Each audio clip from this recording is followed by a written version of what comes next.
Good. So thank you very much for joining us. This is a panel section. We are so sorry about the delay for the panel section. And now, so this is a question I want to ask to our two panels that are here now, is during election in many African countries, religion is often used to create a division rather than unity. Some argue that simply praying for change is not enough to address issues like corruption and disunity. In your view, what values should religious and political leaders promote to truly unite people and fight corruption? How can we ensure that religion is a force for positive change rather than division?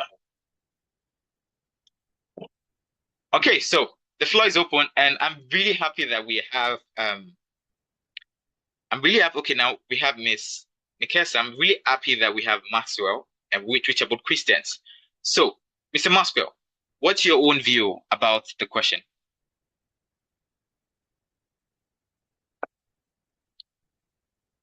Maxwell, yeah? Yes, I'm here. Okay, so good. Thank you.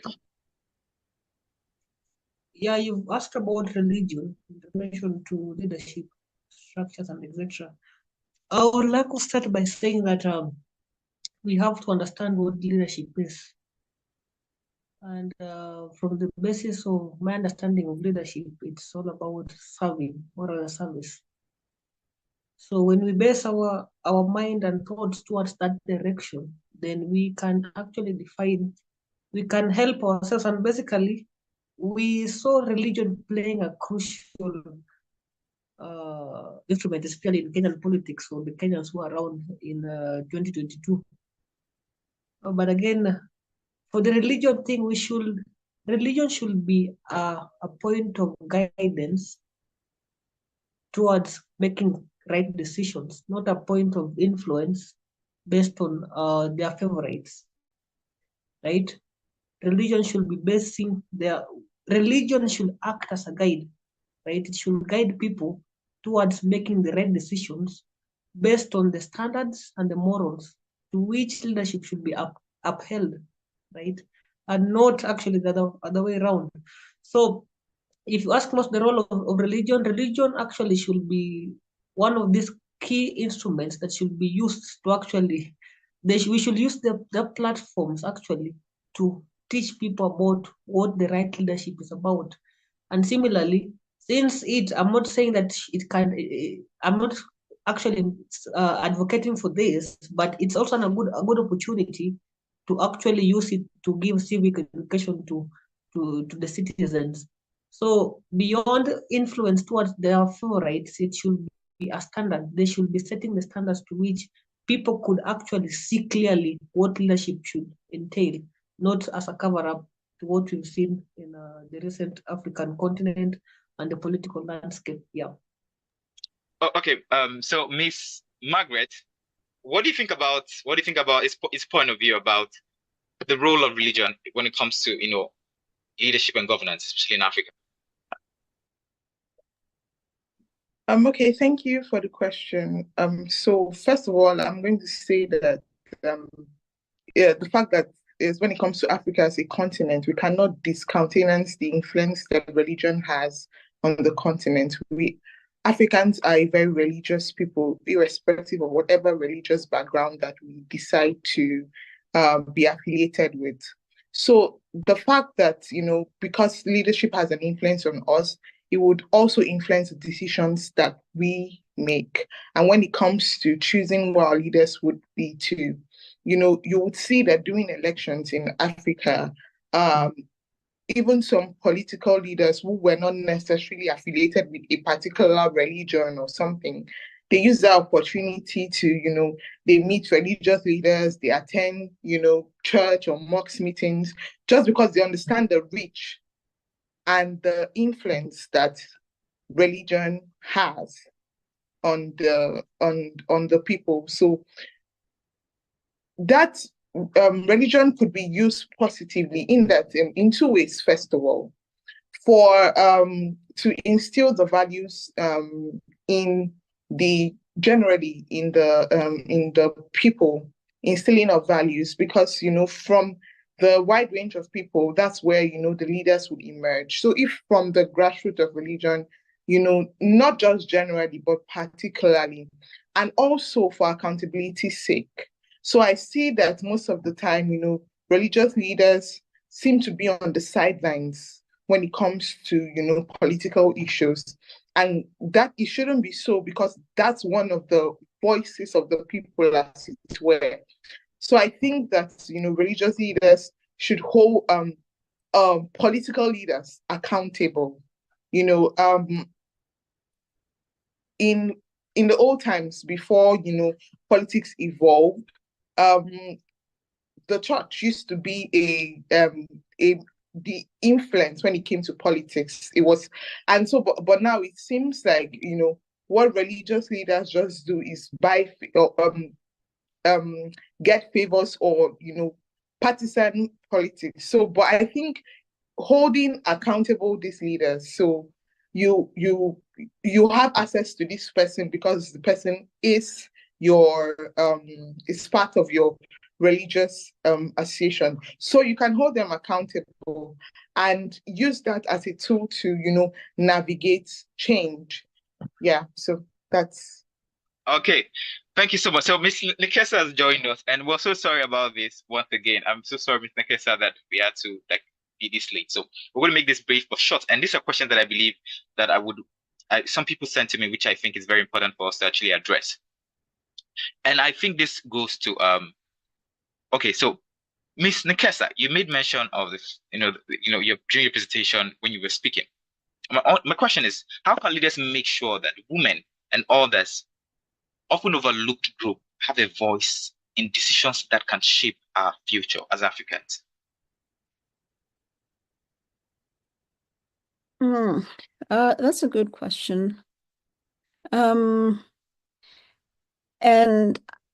I think what's needed across the board, not just necessarily in the political space, is, if you are trying to hire, if you're trying to have a call for applications that attracts women, if you're trying to hire women, if you're trying to get points of view of women and other, let's call them minority groups, it's really important to be intentional about how you call them out and to understand the specificities of what is needed to create safe spaces for those demographics, right? And so I know the question is around women, but then allow me to give an example of if you wanted to hear the perspectives of people with disabilities, right? And so if you were inviting them into one place, you'd need to make sure that the place was accessible, right? If you were inviting people who didn't speak English, you would need to make sure that the way in which you communicate with them ensures that there's no language barrier. And so you'd have to speak to them in their languages. And so in the same way, if you are wanting to get the opinions or perspectives of women, then number one, you need to understand why they're not there in the first place. What is it about the spaces that already exist that make those spaces inaccessible to women? Is it questions of safety? Is it questions of historically women just have not been heard in those kinds of spaces? Is it because of people or things, that are in those spaces? So the very first thing to do is to understand why women are not there. And the way that you can do that is by either talking to champions for women. So there may be women in those groups who are able to be open with you, and tell you why they're not in those places. You could talk to other people who've been in that position before, who've wanted to get perspectives of women and understand how they went about it. But what I love to do is go to the people that I'm trying to talk to. Sometimes it's not about inviting people into your space, but it's in going into the spaces where they exist already. So where are these women, or where is this demographic that you're wanting to reach? And can you ask to be invited into their space? Meet them halfway. meet them in places that work for them, meet them in spaces that they find safe, and have those conversations there. And allow yourself to be an ambassador, allow yourself to be a messenger for those people to relay their opinions and their feelings around specific topics. But I think other than that, it's really important to begin to put into place frameworks within organizations, within governments, so that it becomes less and less hard for us to hear the perspectives of these demographics. And so if we can hard code, so to speak, or if we can build foundations that ensure inclusion in our parliaments, in our offices, in our schools, in our hubs, and so on and so forth, then I think eventually we begin to see less of this discrepancy with different demographics being heard. Wow, thank you so much. Thank you so much. Okay, so this question is going to go to Miss Nkesa as well, because you're often around this field, and I think Mr. Maxwell as well too can as well speak on it. So grassroots movements and community groups play a big role in bringing about change. How do you think leaders can work together with this group to make a difference?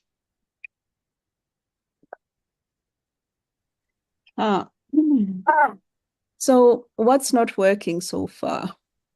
I think it is, at least from my experience, sometimes there's a perception that these groups are an inconvenience, or these groups don't truly understand the full scope of challenges or issues, that they seek to address.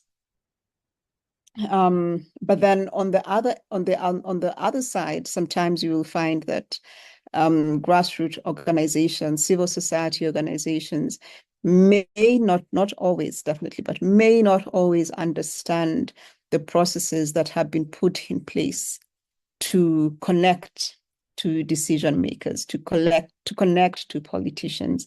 And so I think there's work to do. Where that's the case, I think there's work to do on both ends.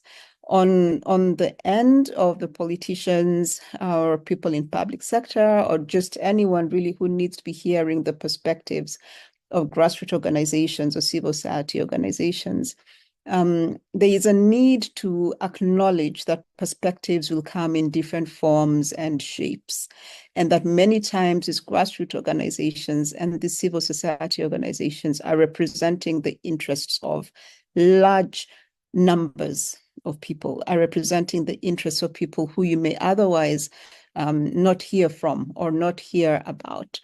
Right. And so it's and many times it's coming from empathy from these grassroots organizations or CSOs, or it's coming from lived experiences, right?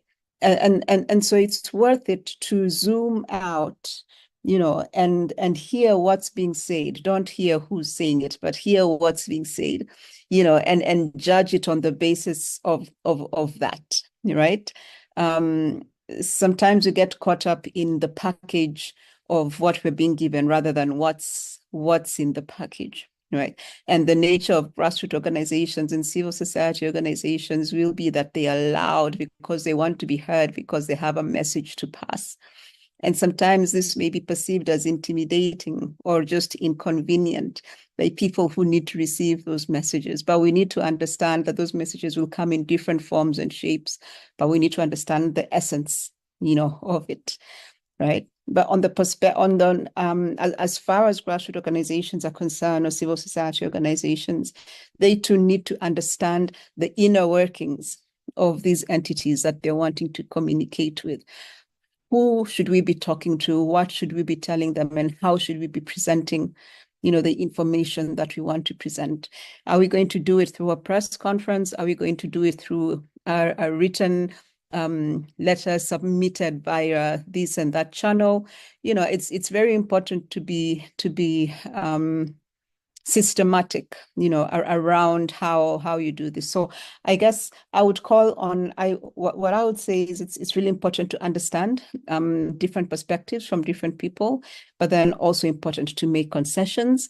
And then finally, I guess there should always also be an acknowledgement that sometimes the things worth fighting for may not be easy to win, but then we have to stay the course. Wow, thank you so much. So, Mr. Maxwell, what's your own view? What's your own view? Well, when it comes to the grassroots organizations and even when we had the underserved, I don't want to call them underserved, but let me just talk about underserved in the perspective that they're the lowest in the community or in our societies. I think one of the most important things that they need is understanding. Basically, what I'm talking about is knowledge, because these are the same people who are used by politicians. We get to a date in Kenya, our elections, so I think the second Tuesday of a month, or is the first one, the second one. And you find that these are people who can be given just a 1 kg packet of flour, and they're just good to waste their votes for wrong people. So they have to get a deep understanding of what leadership is about and how it affects them. I've realized that most of these people, or rather most of these societies, they don't understand how leadership gets to influence and affect their lives in the next 5 years or in the next set of the leadership term.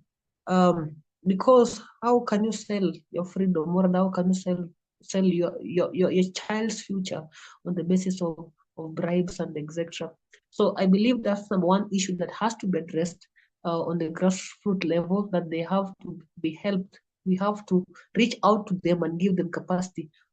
But it's not, I think at this point, it's not about them reaching out, but it's about people actually reaching out to them and talking to them and giving them capacity. Second thing that has to be addressed when it comes to grassroots is the issue of tribalism.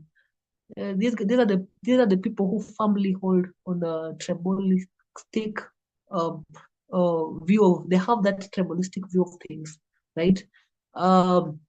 And they don't want to associate anything as long as it's his person. Maybe in Nigeria, maybe as long as I'm a Yoruba and I see a Yoruba man getting into the ballot, I'll just give him, because not because he has the capacity to help me, but because he is my man. He comes from our region. So one of the key things that can actually help to cultivate proper leadership in Africa, number one, for the grassroots, they're the majority. We give them capacity so that they understand what leadership entails. Number two, we find a way of dismantling or disassociating ourselves or themselves with tribalism. So I think those two things actually stands out for me: lack of capacity, Okay. tribalism. Okay, so I'm sorry I have to cut in. Yeah. So there's a question which I feel that it goes to every one of us, every panelists here, is now these are realities of things in Africa, and I think it's general to every Africans. I mean, like in Nigeria, we see that. In Ghana, we see that. In Kenya, you just mentioned, we also have people who allow themselves to be given, a piece of bread just to ensure that. And now my question is this. And I would want every one point of view, and then we'll probably have another question, and that's we're going to go home, is, can these things really change? I mean, can it really, really change? The whole essence of this conference is redefining, leadership for South Africa. And we realize that these are problems we all experience in Africa. Even in the US, in the US, we've seen stories of, the fact that, politicians often want to go out and then try to help people. And then, people just, he came out and did this and did that and did this. And it's Africa. It's just so general in Africa. So the question is this: can these things really stop? And if it can't stop, how do we live with it? And if it can't stop, why is it that we've been speaking about this subject for so many years? We still find that it still remains in the system. Mr. Maxwell, what do you think about that? And we'll go to Miss Margaret. I think things are usually use this term. Things might be difficult, but not impossible. And changing our society is very possible. But sometimes the problem is that we think too big instead of actually thinking. If you think too big, sometimes we'll end up not even solving anything. But sometimes I ask myself, what can I do to the society to actually ensure that we have the right leadership? Then I go down and think of it this way: that the current president of Kenya was at some point also a family in some neighborhood, in a local neighborhood, in a grassroots level, right? At some point he was there. and the next future leader in Africa or in Kenya, in Nigeria, is maybe it's some local guy, some unknown, still unknown, right? So how do we ensure that this person gets to the top with the right mindset, with the right values, with the right principles, with the right philosophies, with the right understanding that leadership is about servanthood? I narrow it down to family level training. I don't know even how to put this. But I believe that if each family, you don't have to put effort on changing the entire society. But if you can just train your child and make them leaders, it's a lot of work for the parents, a lot of work, it's definitely a lot of work. But if I can decide as Maxwell that I'm going to make sure that my sibling in our household, there's some valuable principles that we hold on to as we grow, then I think that's one of the key things that we can actually do better to actually achieve exponential growth wide.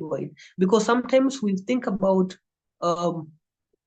coming up with platforms, coming up with conferences, coming up with events. But again, the cultivation of principles and the mindset starts from that young stage. So if that can be done in that young stage, then I think that we can actually solve the leadership thing. Secondly, I think we can also, as individuals, we can decide to actually speak out. One of the other problems that we are facing, toughly speaking out. At least currently, we are seeing a generation which actually is coming out.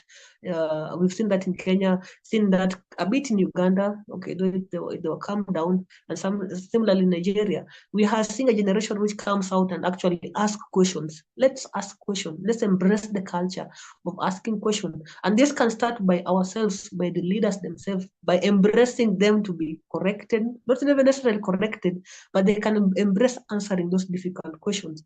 Hey, Miracle, this is your position. What have you done? This and this was done into your place. Giving those questions is very crucial to keep our leaders accountable. Then lastly, we can use the social media. I think this is one of the things that we can invest in towards the training. Social media is a platform where we house many people, million numbers of people. I can't access every young youth in Kenya physically, right? But a number of trainings can be done through the social media platforms because they love doing that. So what about if we embrace, because currently we have people who are actually addicted to TikTok. I have many friends who are addicted to TikTok. I imagine a point where we only see, not that we only see, we integrate principles of leadership in the content in TikTok, in Instagram, and in Facebook. It will help at least to sharpen some minds as we continue. But my main point will go to the grassroots thing.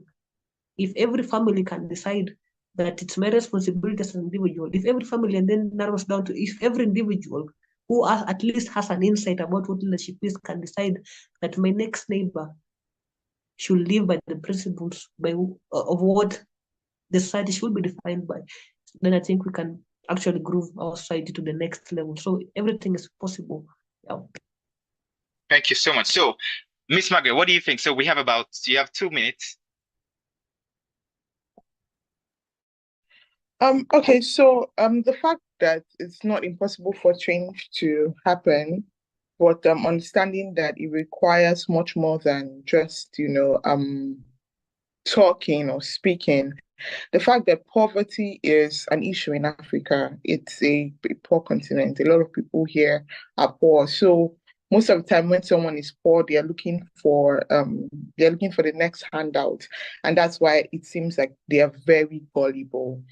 But how that will change is that, most of the times when you see people who engage with grassroots, NGOs and all of that, they seem to go through the same approach, like, giving things. I know that these things are necessary, they need these things, but that should be a means to an end and not the end in itself, as in, you're giving these things to them to get their attention. The main goal is a mindset reorientation, gaining their trust for them to be able to listen to you, to re-engineer their mindsets, make them see the effects of their actions and how it ripples effects to their children, their grandchildren.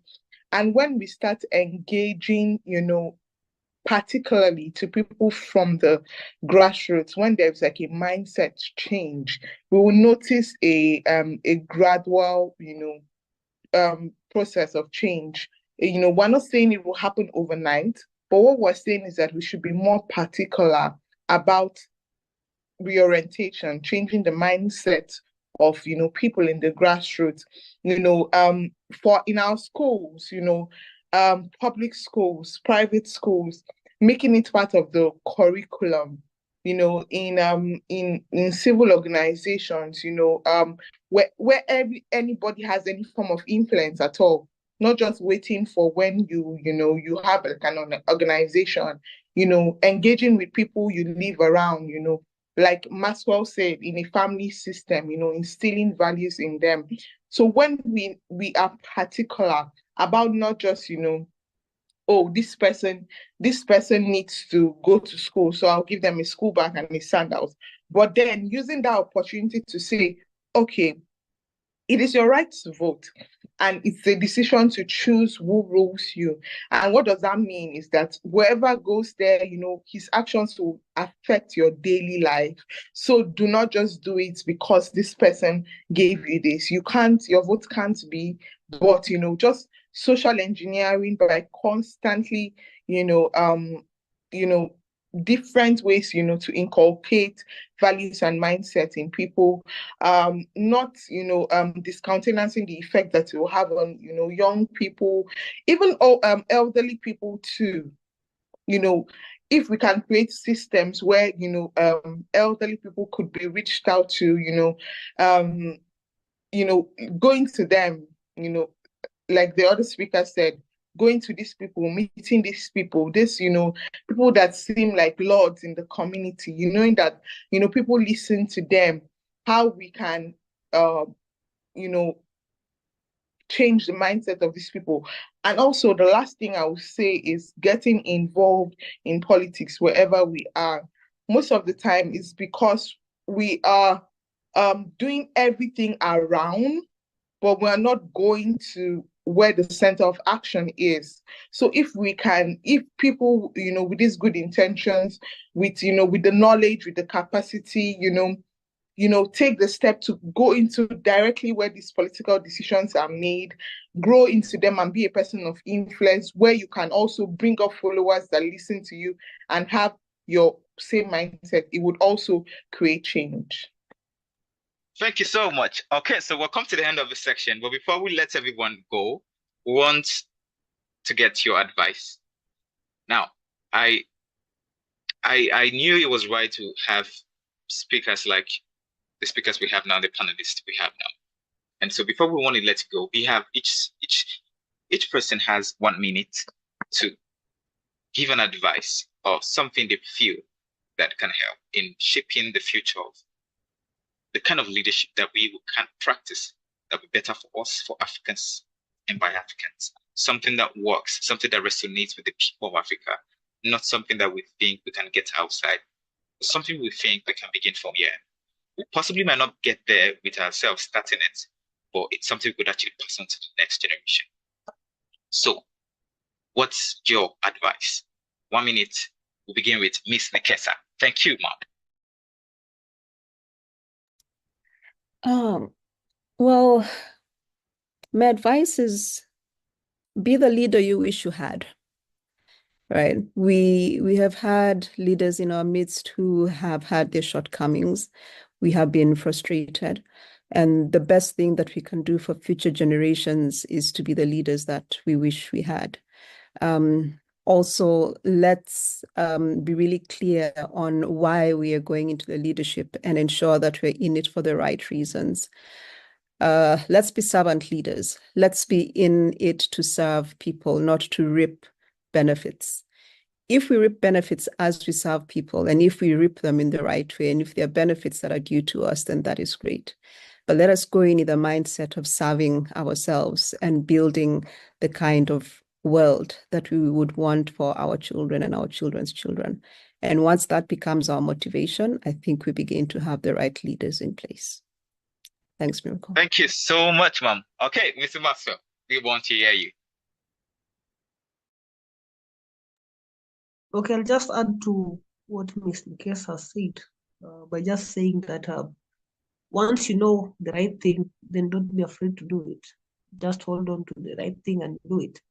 Let's not waste the knowledge that we have, but we can actually, those are the seeds to the fruits that the society needs. So we can plant those seeds so that when the harvesting time comes, the society will be happy. So let's make use of what we know, especially if you know that you know the right thing. Yeah. Thank you so much, Mr. Maxwell. Now, Miss Margaret.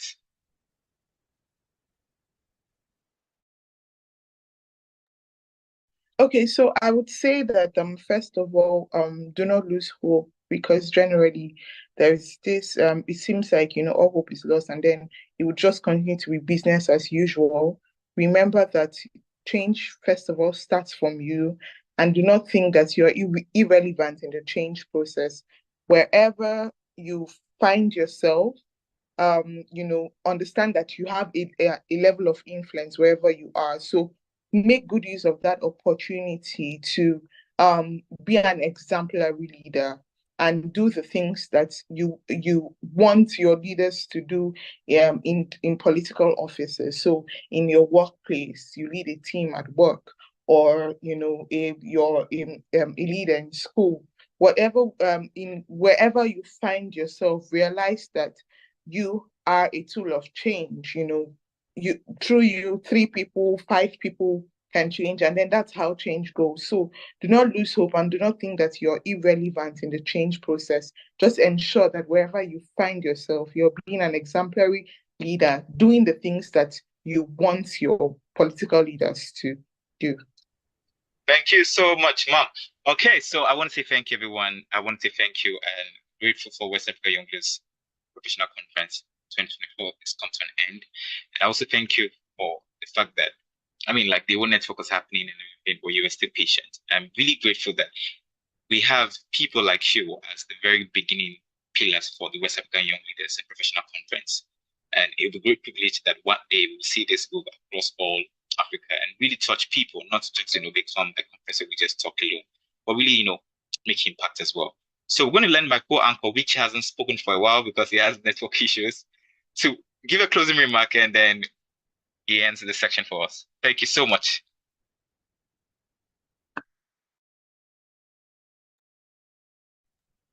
Okay, Mr. Timmy, if you are there, please, you can end the section for us. If you're not, I'm just probably going to end it.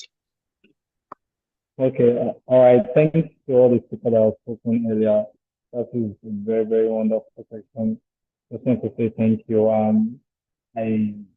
I just hope God help us to have a good leaders in Africa as a continent. So thank you for your insightful, section and your opinions on the topic. You guys have said a lot of things. I think I've jotted down and have learned a lot from it. I'm learning enough from it. So thank you. All right, good night, everyone. Okay, sir. Thank you so much, Mr. Nkesa. Thank you, Mr. Maxwell. Thank you, Ms. Margaret. We hope to have you guys again next year. Thank you so much, Mr. Nkesa. Thank you. Bye, everyone. Bye. Thank you. Bye.